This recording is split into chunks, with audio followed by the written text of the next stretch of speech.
आसुर व्यापार बसति राम सागर पूज्य हनुमान लाल की जय। पूज्य बात को स्वामी तुलसीदास महाराज की जय। सद्गुरु भगवान की जय। कृष्ण कन्हैया लाल की जय।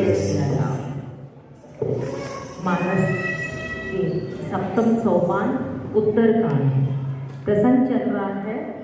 भगवान राम उपवन में बैठे हैं अपने तीनों भाइयों के साथ और हनुमत लाल जी के साथ।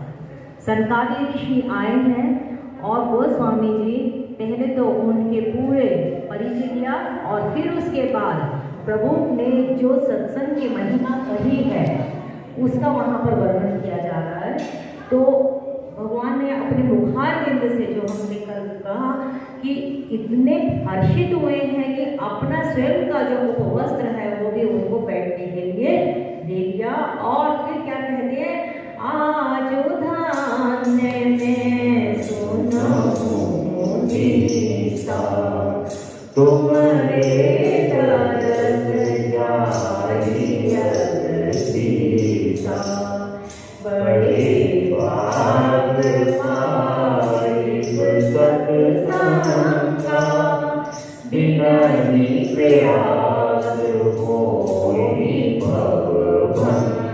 भगवान राम वो अपने मुखारबिंद से सनकादि ऋषियों को कह रहे कि मेरे बहुत बड़े भाग है कि आज संतों के दर्शन हुए हैं।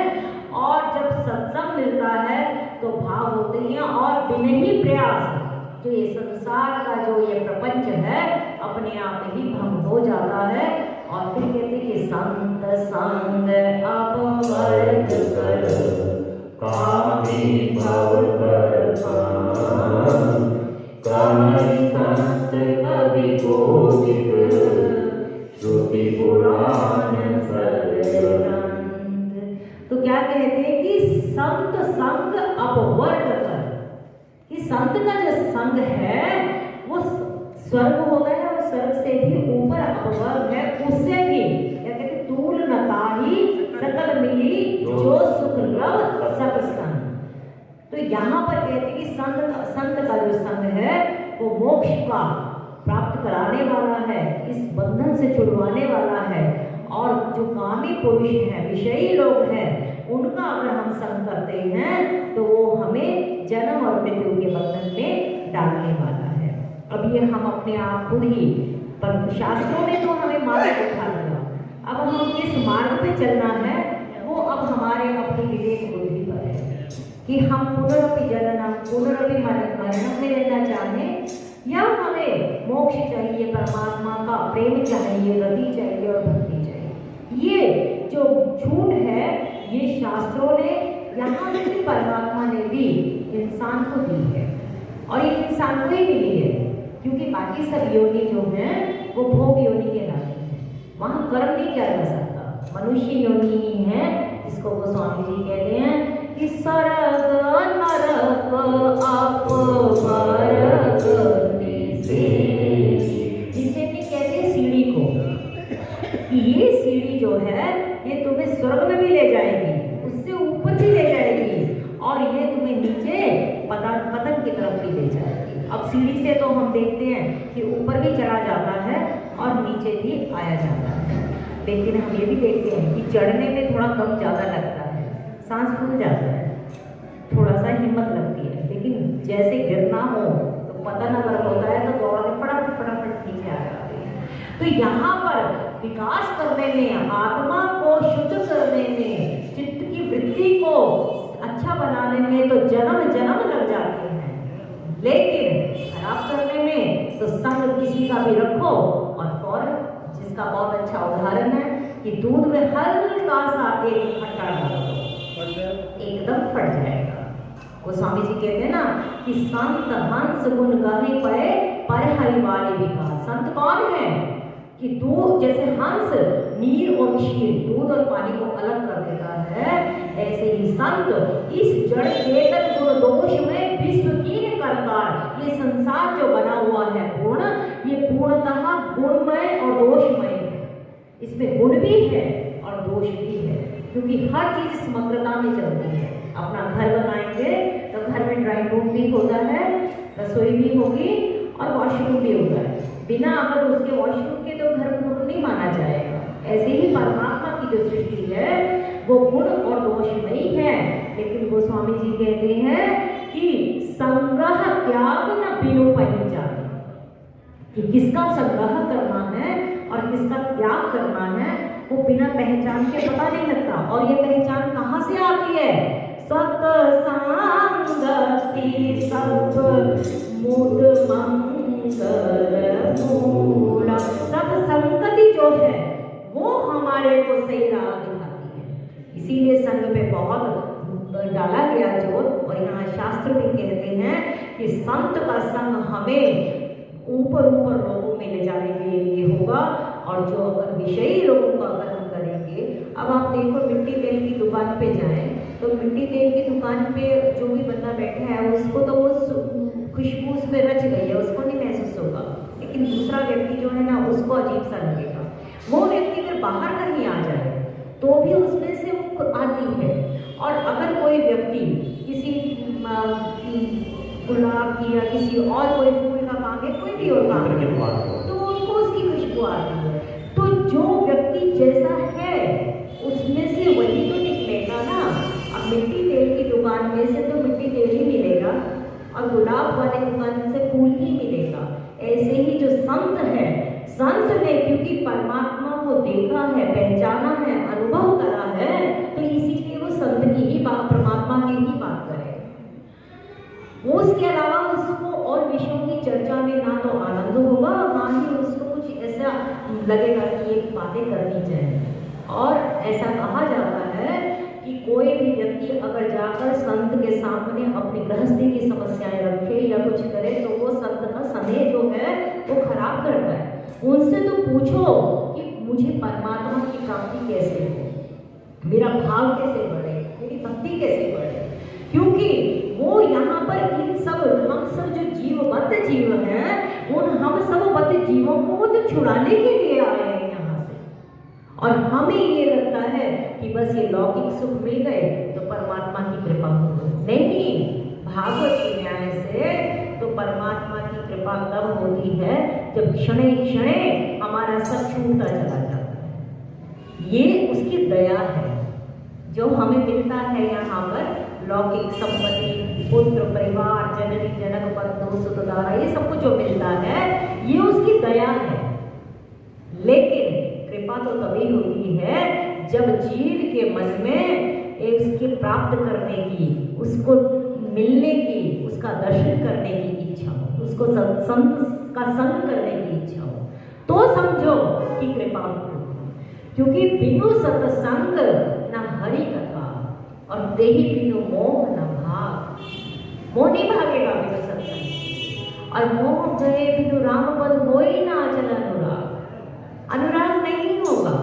तो हमें ये शास्त्रों ने दो मार्ग हमें दे दिए कि आपको कामी का संग करना है तो आपने चुन लिया कि दोबारा फिर नहीं आना है, इसी 84 के इसमें गेड़े में हमें रहना है। और ये कोई पक्का नहीं है कि हमने ये मनुष्य जन्म मिला तो अगला मनुष्य जन्म हमें मिलेगा। कुछ विचारधाराएं ऐसी हैं जो कहती हैं कि नहीं, पशु का जन्म है तो पशु रहेगा, मनुष्य का जन्म है तो मनुष्य होगा। पर ये हमारी भ्रांति है। हमारे शास्त्रों के आधार पर हम देख सकते हैं कि जैसे जैसे कर्म होंगे और जिस जिस वृत्ति से हमारी मृत्यु होती है उस समय वैसा वैसा ही हमें मिलता है। जो यहाँ पर आ गया ना कि जो जितनी निंदा करता है वो अगले जन्म में चंपारण का अवतार लेता है, तो मनुष्य का मिलना चाहिए था ना। तो यहाँ पर मनुष्य का जन्म मिले या किसी योनि का मिले ये हमारे ऊपर है। हम खुद चुने कि हमें कहाँ अगले जन्म में जाना है। और इसके लिए मन बड़ा ही चंचल है, बड़ा ही शैतान इसको कहो। और इसको तो बार बार इन जो जैसे जानवर जाते हैं और कैसी कैसी अवस्था में रहते हैं, बोझा ढोते हैं, तो बार बार उसको देखकर अपने मन को समझाना चाहिए, रे मन तूने अगर भजन नहीं किया, तूने अगर सतमार्ग पे नहीं चला तो देख तेरी भी दशा यही होने वाली। आप देखो गर्मी के मौसम में बैल के ऊपर कितना बोझा डाला उसके मुंह से निकला जा रहा है। हम तीर्थों में भी जाते हैं, जो खच्चर घोड़े हैं उनमें हम बैठे हैं तीर्थ करने के लिए जाने वाले, और उनकी तो दशा थी। जीव तो उसमें भी है, प्राण तो उसमें भी है। भजन नहीं करा तो कुछ नहीं मिलेगा, क्योंकि यहाँ पर भजन ही मूल है। बिनु हरि भजन न भव तरिए, यह सिद्धांत। क्योंकि और हनुमान जी को साफ कहा है सुंदरकांड में कि जीवन में जीव की विपत्ति ही वही है, जब कहूँ सुमिरन भजन न हो। कह हनुमंत विपत्ति प्रभु सोई, जब तब सुमिरन भजन न हो। कि प्रभु की याद छूट जाए, प्रभु का जिस समय हम इतनी वृत्तियों में फैल जाए और हमारी वृत्ति परमात्मा के जो हम रस में लीन है उस नाम से हमारी वृत्ति छूट जाए तो समझो बहुत घाटे का सौदा है। लौकिक रूप में हमें कुछ मिल जाएगा, कुछ हम लोग संत कहते हैं कि लोग उपचारा करे दिन रात, करतूत पशु की मानस जात। जात तो मनुष्य की है, करतूत पशु की है, और लोग उपचारा कर रहा है। कभी इसको मना लो, कभी उसके पास चला जाओ, कभी उसके पास बैठो, नेटवर्किंग करते हैं लोग। लेकिन जिसको भजन करना है, जिसको सही मायने में अपने इस मार्ग को चुनना है कि मुझे परमात्मा से ही मिलना है, उसको तो धीरे धीरे धीरे धीरे अपने आप को समेटना है, अपने आप को संकुचित करते जाना है कि हे प्रभु, और जो जितना परमात्मा में समेटता जाएगा उसका अस्तित्व उतना ही ज्ञापक होता जाएगा।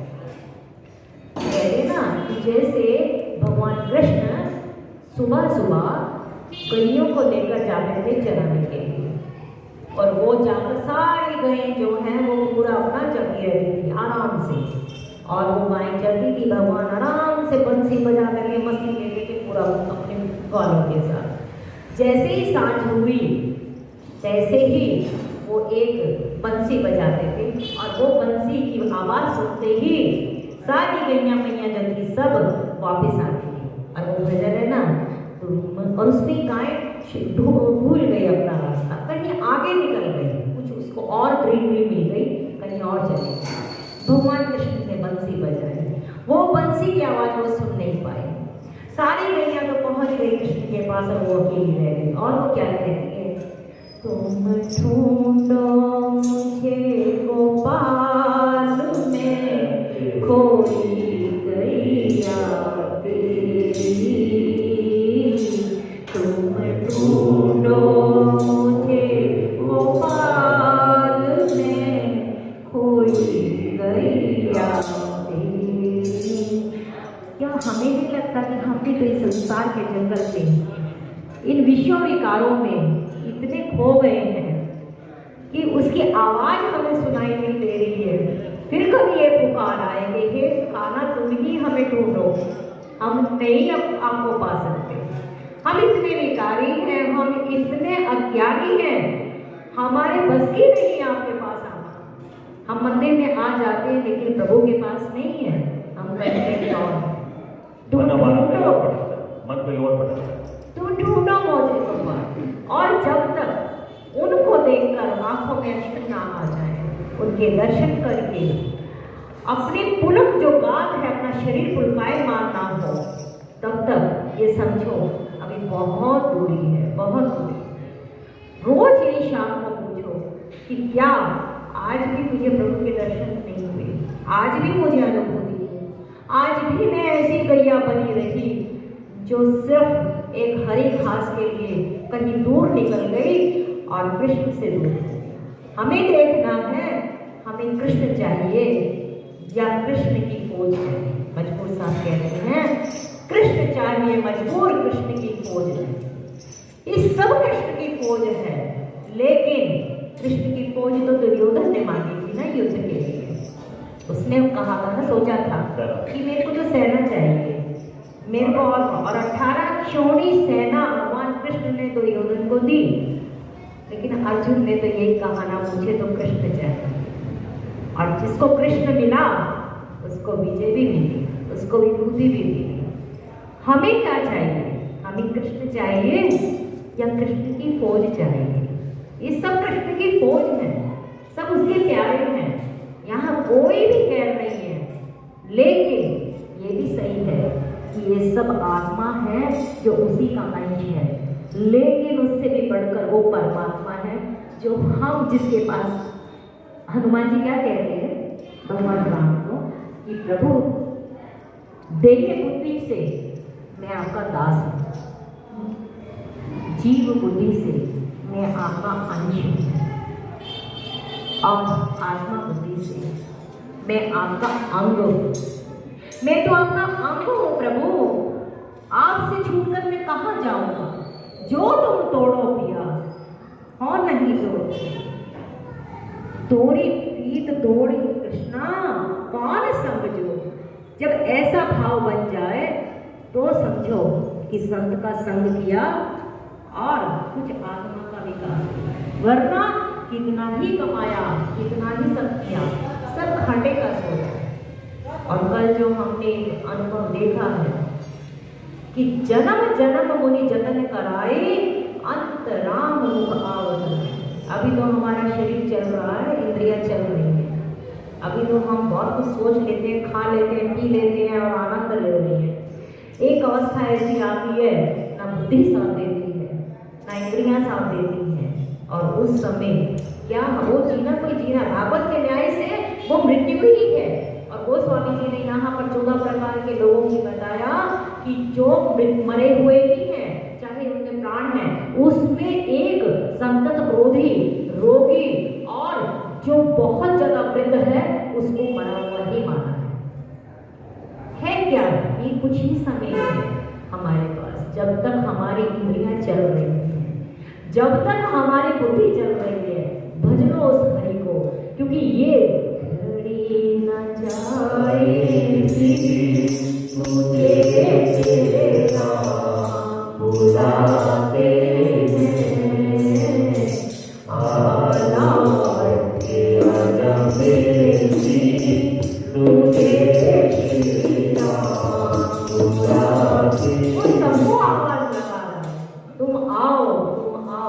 लेकिन हम ऐसी गैया हैं जो दूर कहीं घास चरने चले गए। गोस्वामी जी कह रहे हैं भगवान श्री राम के मुख से सरकारी ऋषियों के सामने कि एक संत का संग है और एक कामी का संग है, और वो हम पे निर्णय छोड़ा कि हम लोग किसका संग करना चाहते हैं। तो कहा ही संत कभी को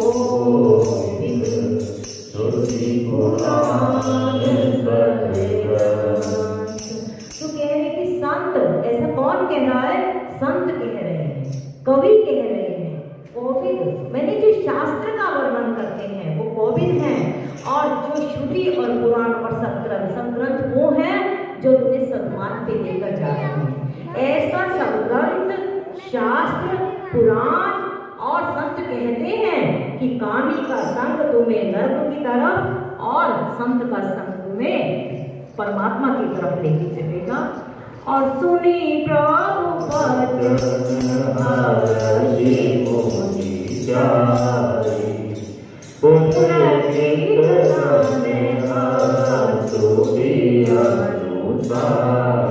प्रभु के जब ऐसे सुने हैं वचन तो संगादी ऋषियों को अत्यंत हर्ष हुआ। चारों ही ऋषि इतने भाव विभोर हो गए, उनका पुलकित तन हो गया, और जब पुलकायमान शरीर हुआ तो उनके मुख से स्वतः ही स्तुति निकलनी शुरू हुई है। ये स्तुति मानस के नक्षत्र मंडल में 25वीं स्तुति है, और इस 25वीं स्तुति के लिए गोस्वामी जी क्या वर्णन करते हैं?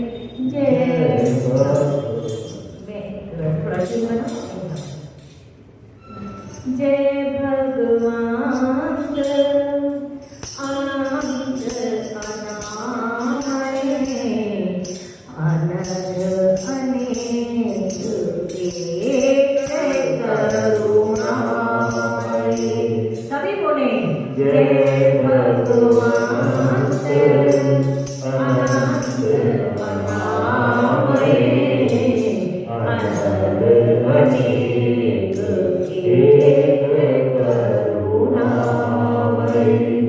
जय निर्गुण जय जय गुण सागर सुख मंदिर सुंदर अति नागर जय वीरा रमण जय भूगर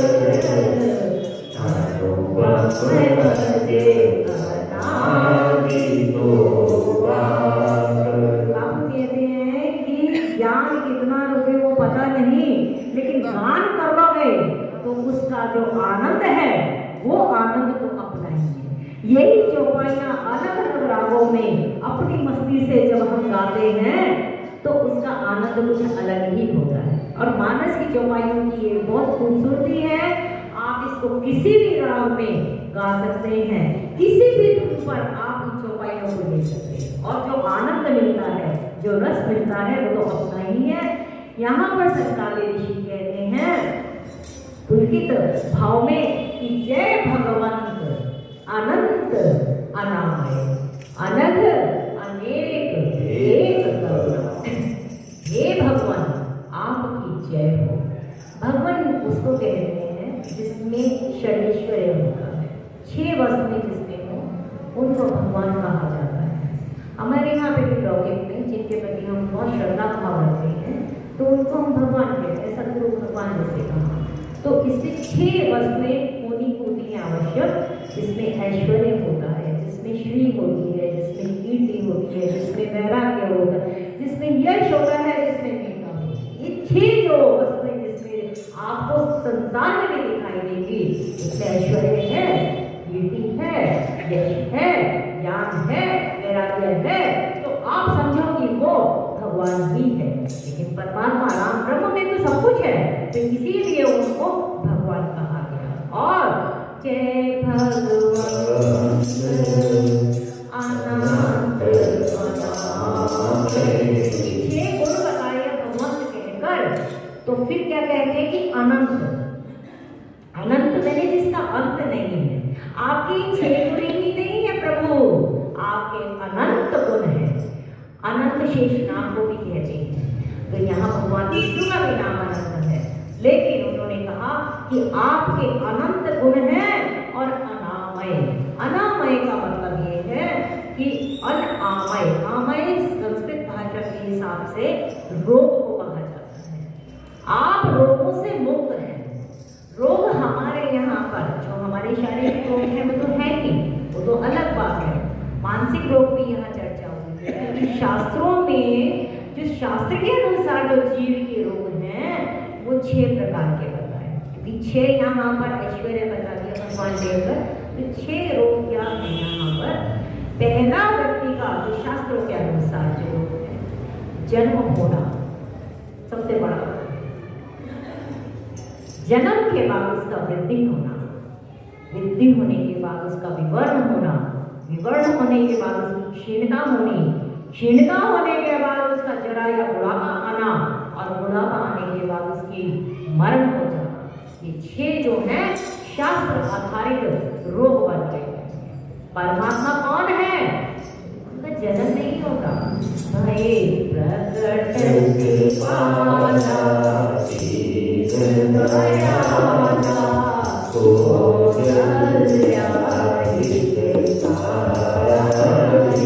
प्रकट हुए हैं भगवान कृष्ण भी। तो कंस देखता रह गया, पता ही नहीं कब भगवान कृष्ण प्रकट भी हुए और कब वहां से निकल भी पड़े। मरण का भी कुछ नहीं है। जिस समय भगवान राम को अब अपनी लीला को संवरण करना है तो उस समय वो अपने सब साथियों के साथ जाते हैं, और वहाँ एक विस्तार घाट है अयोध्या जी में, और वहाँ कहाँ विलीन हो जाते हैं पता ही नहीं चलता। ऐसे ही भगवान कृष्ण था। तो यहाँ पर जो ये सब जो 6 रोग हैं ये सब भगवान पे लागू नहीं होते हैं। तो इसीलिए सनकादिक ऋषि कह रहे कि प्रभु आप इन 6 ऐश्वर्य के रूप जो भगवान के 6 ऐश्वर्य आप उनसे परिपूर्ण हैं, आपके गुण अनंत हैं, और ये जो 6 रोग अनामय, ये जो 6 रोग जीव को लागू होते हैं उनसे आप रहित हैं। अनंत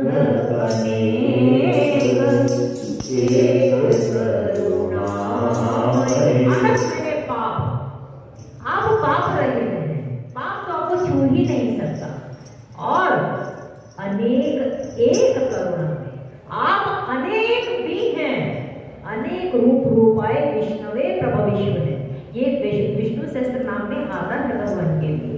कि आपके अनेक सब में उसी का रूप समाया। सब मम प्रिय सब मम उपजाए और सबसे अधिक मनज मुहि भाए।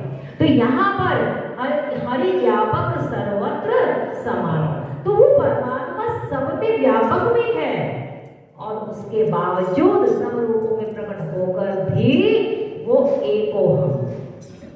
भागवत में आता है ना, एको हम बहुश्याम, कि मैं एक हूँ, उसको भी अकेले अच्छा नहीं लगता, तो वो अकेलापन मिटाने के लिए अपने ही जैसे कितने रूप बना देता है, जिसका बहुत सुंदर उदाहरण कृष्ण लीला में हमें दिखता है कि एक एक का गोपी और एक एक का शिव। कैसे वहां पर जब ब्रह्मा जी को भी संदेह हुआ तो उस समय भी कितने, तो ये हमारी दृष्टि जो है ना अभी बड़ी स्थूल दृष्टि है। जैसे जैसे दिव्य चक्षु मिलते जाते हैं संतों की कृपा से, तो फिर यहाँ पर वो कहते कि निज प्रभु में देखा ही जगत, मेरे को सारा जगत मेरे को प्रभु में दिखता है, कैसे न करे विरोध, मैं किसका विरोध करूं, क्योंकि सामने भी तो मेरे परमात्मा ही बैठा है। हनुमंत राज जी को दिशा दी भगवान राम ने क्या कहा कि मैं सेवक सचराचर रूप स्वामी भगवान, मेरा सारा जो पूरा का पूरा जगत है वो तो मेरे स्वामी का रूप है, और जब मैं दास हूँ अपने स्वामी का और वही उनका रूप है, तो मैं किससे यहाँ विरोध करूंगा। धीरे धीरे ये बोध आना शुरू हो जाता है, और जब तक ये बोध अभी नहीं, शास्त्र दर्पण है, जब तक अभी ये विरोध भेद भाव ये सब दिख रहा है ना किसी भी रूप में, वो सब जो है ना बहुत ज्यादा नुकसान है, खाने का सो रही है। बहुत ज्यादा न्यूज़ चैनल पढ़ लेना, न्यूज़पेपर पढ़ लेना, ये सब चीजें धीरे धीरे ये चीजें छूट जाती है ना, तो आनंद बहुत रहता है। वरना अपनी चित्त वृत्ति को कितना दूषित किए जा रहे हैं हम लोग। साधक जो होगा ना वो अपने मन को सतत जागृत रखता है और सदता है कि कहीं दाग न लग जाए, कहीं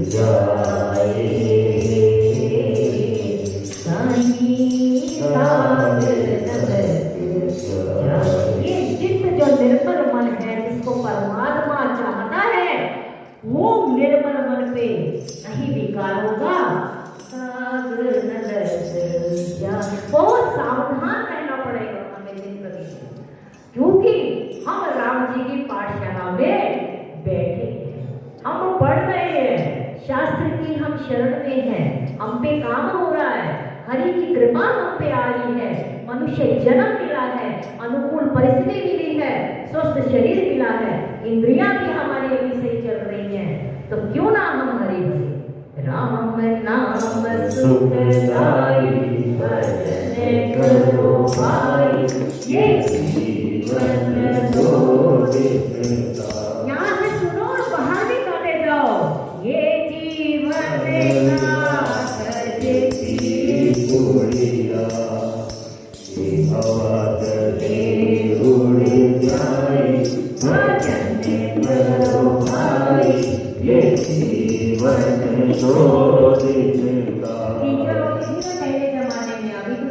बदल गया।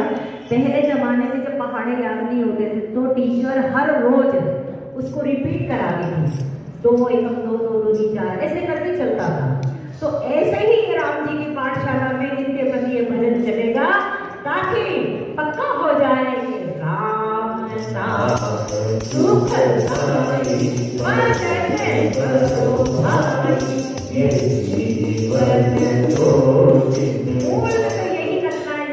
जीवन दो दिन का। अनजानी राहों से आए हम, अनजानी राहों पर जाना है। कुछ कर्म का लेखा लाए, कुछ कर्म कमा के जाना है। अब वो कर्म कैसा कमाना है वो तो शास्त्र ही बताते हैं। और स्वामी जी कहते हैं कि इस समय सरकारी ऋषि परमात्मा की स्तुति करते कहते हैं कि आप एक भी हो और अनेक भी हो, आप अद्वितीय हो और करुणामय हो। जय निर्गुण जय जय गुण सागर, सुख मंदिर दया विनागर। अब क्योंकि ये जो सरकारी ऋषि हैं ये भक्त हैं प्रभु के, अब जो सगुण भक्त होगा वो जय निर्गुण, इस पूरे छंद में 6 बार जय आएगी।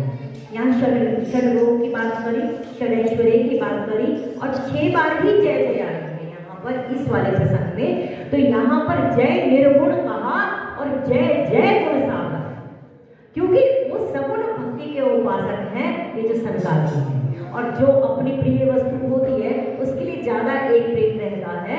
सनकादि ऋषि कहते हैं हे प्रभु आपका निर्गुण, मैंने कोई गुण ही नहीं है, आप गुण रहित हैं, आपकी जय हो। और आप गुण रहित हो लेकिन गुण के भी समर्थ हो।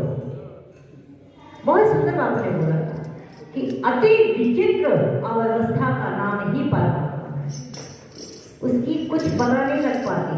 दशरथ जी कहते कि और करे अपराध कोई और पाप पर हो, अति विचित्र भगवंत कर। हे राम, मैंने ही इसको दिया था वरदान, उसने मुझसे मांगा, मुझे भोगना चाहिए था और वनवास तुझे मिल रहा। अति विचित्र भगवंत कर, उसकी गति कुछ पता नहीं चलती कि कैसी गति है। जो कल आप कह रहे थे कि कोई पापी व्यक्ति दिखता है कि बहुत आनंद ले रहा है और सुखी व्यक्ति नहीं करता।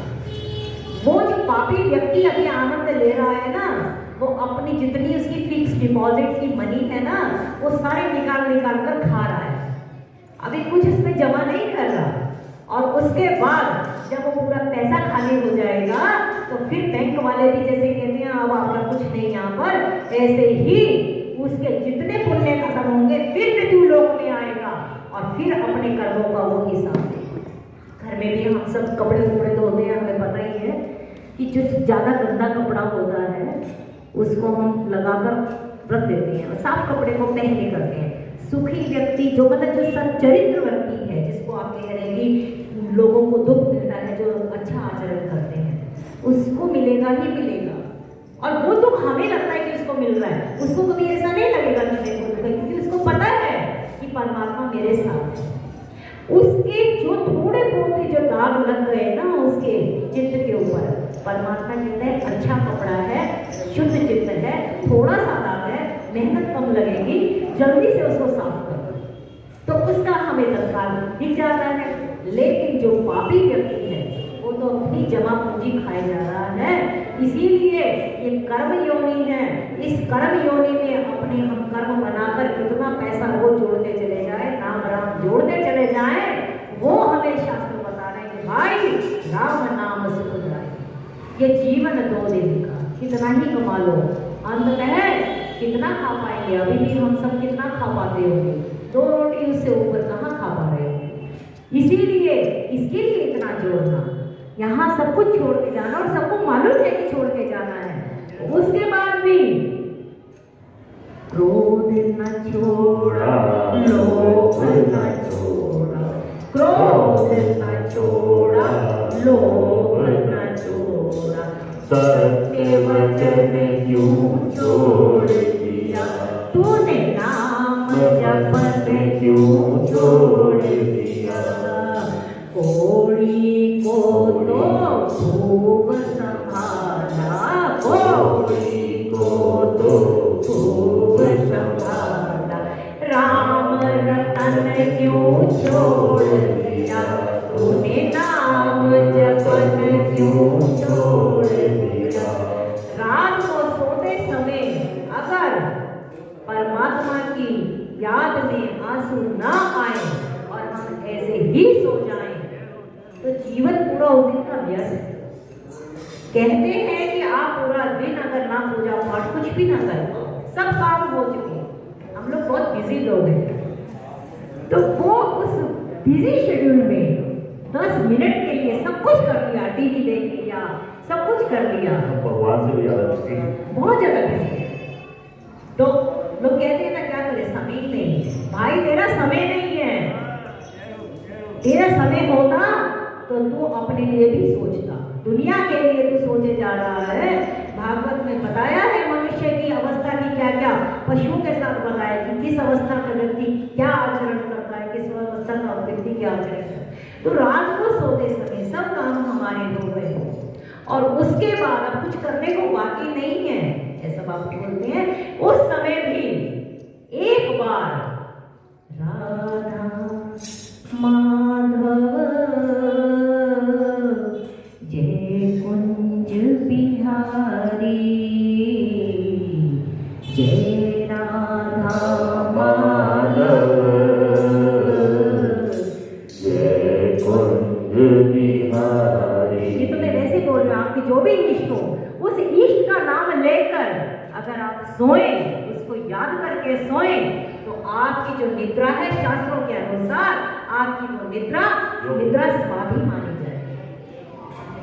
क्योंकि निद्रा में और जिस ये भी एक लक्षण है साधन की उच्च अवस्था के, कि धीरे धीरे उसको सपने आने बंद हो जाते हैं, कोई सपना नहीं आता। वैसे कहते हैं कि रात को सोते सोते अगर भगवान का ध्यान करते करते नाम जपते जपते सो जाए, सो जाने के बाद वो आपकी निद्रा जो है योग निद्रा कहलाती है। इतना तो हम कर ही सकते हैं, सोते समय हनुमान चालीसा या जो भी जिसका इष्ट हो उसको याद करके प्रभु अपने स्वर, क्योंकि पता नहीं कल सुबह की प्रभात हो या ना, हमें क्या पता। तो इसलिए आज करे सो अभी कर ले तो ज्यादा अच्छा है, क्योंकि आगे भी जाने ना तू, पीछे भी जाने ना तू, जो भी है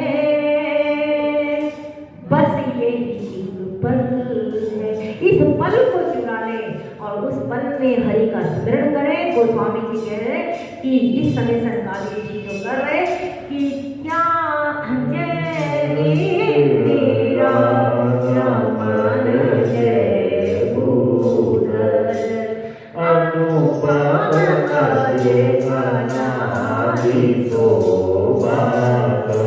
आप निर्गुण भी हैं, आप सगुण भी हैं और आप सुख के मंदिर हैं। आपके चरणों में आकर सुख ही सुख मिलता है।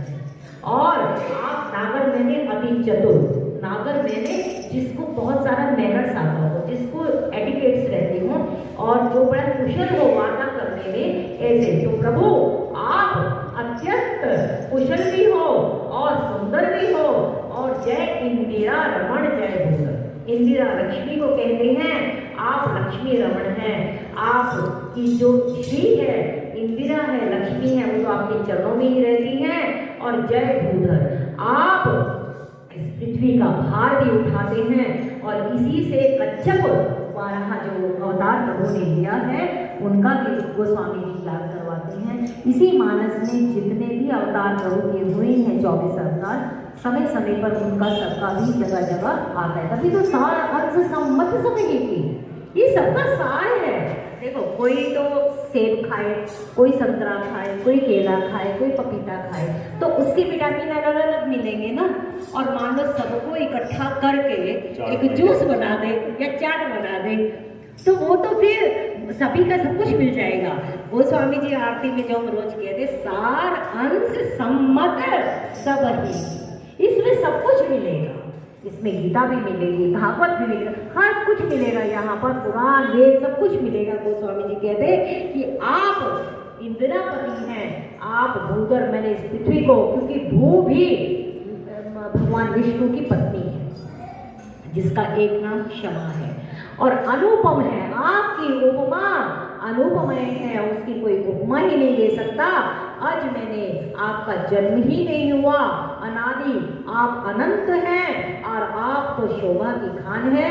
ऐसा संकाली ऋषि भगवान राम को देखते देखते उनकी स्तुति कर रहे। ज्ञान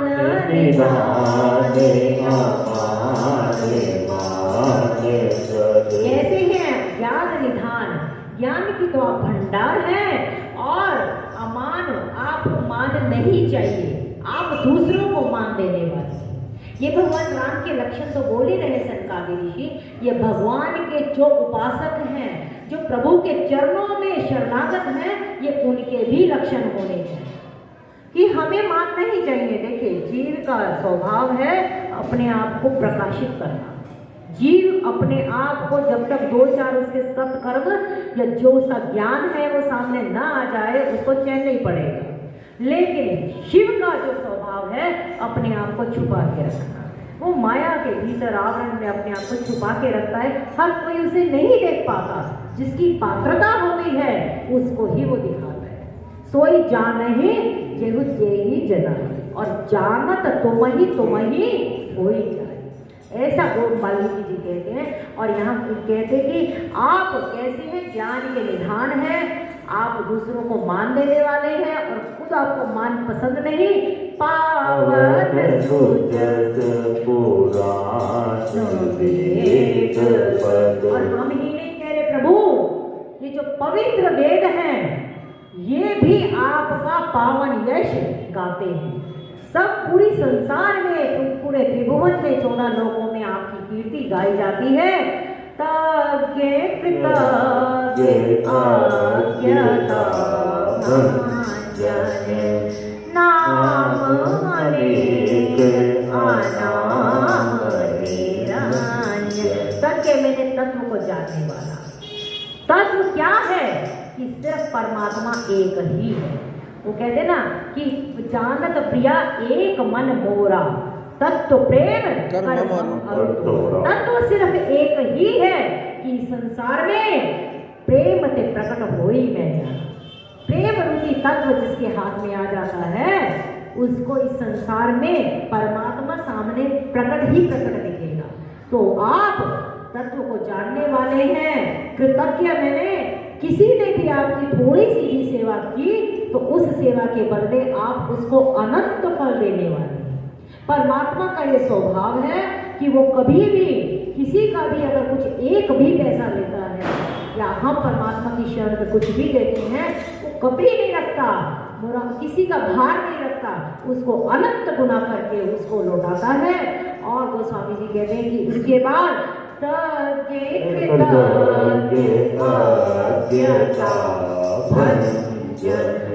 मैंने अज्ञान, आप अज्ञान का नाश करने वाले हैं, तत्व को जानने वाले हैं। जो आपकी सेवा करना है उसको आप और ज्यादा भरने वाले हैं और अज्ञान का नाश करने वाले हैं। नाम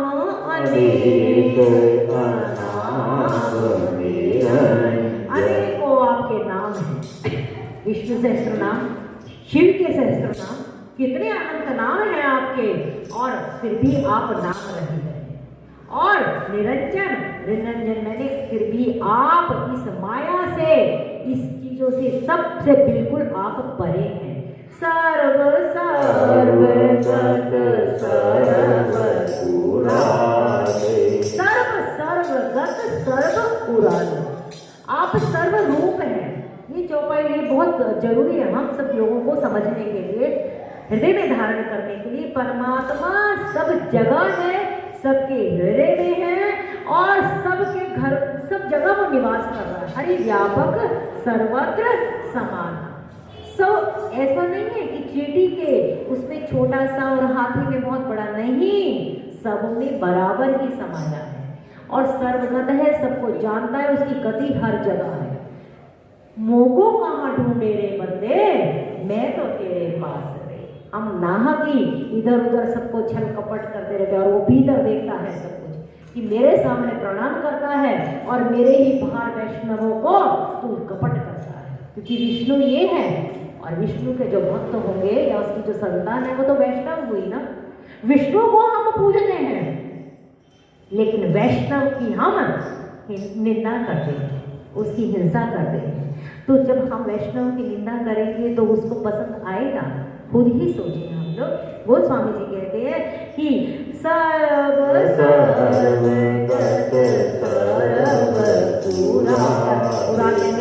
मैंने उर रूपी हृदय रूपी घर में आप बसते हैं। बससी सदा हे प्रभु, आप सबके हृदय में बसने वाले, आप हमारा भी परिपालन कीजिए। स्तुति करनी हो तो ये करें ना, जब प्रभु के सामने खड़े हो। सनकादि ऋषि भगवान राम के सामने खड़े स्तुति कर रहे हैं। सीखें, हम याद करेंगे स्तुतियां, प्रभु प्रसन्न होंगे। द्वंद विपत्ति भव पांग विभाजय हरि राम काम मदन। हे प्रभु, आप हमें इस द्वंद की विपत्ति से बचाएं।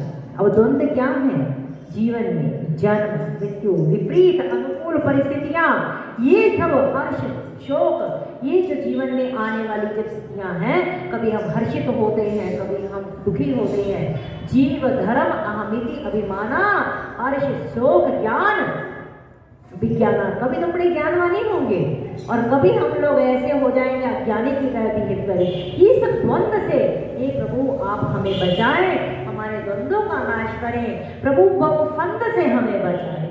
इस संसार में जो हमारा फंदा डाल रखा, आप सोचो कि एक व्यक्ति को फांसी लगने वाली है और उसको फांसी का फंदा उसके गले में बस लगने वाला है, उस व्यक्ति की मानसिकता क्या होगी? उसको तो पता है फांसी, और हमारे तो नित्य प्रति कार भी मंडरा रहा है और भव का फंदा तो डला ही हुआ है, और तो भी विडम्बना देखो, मस्ती से खाते हैं, नाचते और घूमते हैं, कोई टेंशन ही नहीं है। ये मूर्छा नहीं तो क्या है? शास्त्र कहते हैं कि भज गोविंदम भज गोविंदम गोविंदम भज मूढ़मते। तो यहाँ पर वो कह रहे कि हे प्रभु आप हमारे हृदय में बसे और बसकर हमारे काम और मद मान को नाश कर दिए। वहां पर आता है ना कि सुंदरकांड में कि तब लगी हृदय बसत खल नाना, लोभ मोह मच्छर मरमाना, जब लगी हृदय न बसत रघुनाथा, धरे चाप सायक कटी। जब तक वो धनुष्मान लेकर हमारे हृदय में नहीं आएंगे, हमारे ये जो काम क्रोध लोभ के जो शत्रु हैं ये हमसे नहीं छूट पाएंगे। ढूंढो मोहे गोपाल में कोई गैया, हम सब खोई गैया है। अब तो राम ही ढूंढे, गोपाल ही ढूंढे तो बात बने। तो परमानंद कृपा मन परिपूर्ण काम, प्रेम भक्ति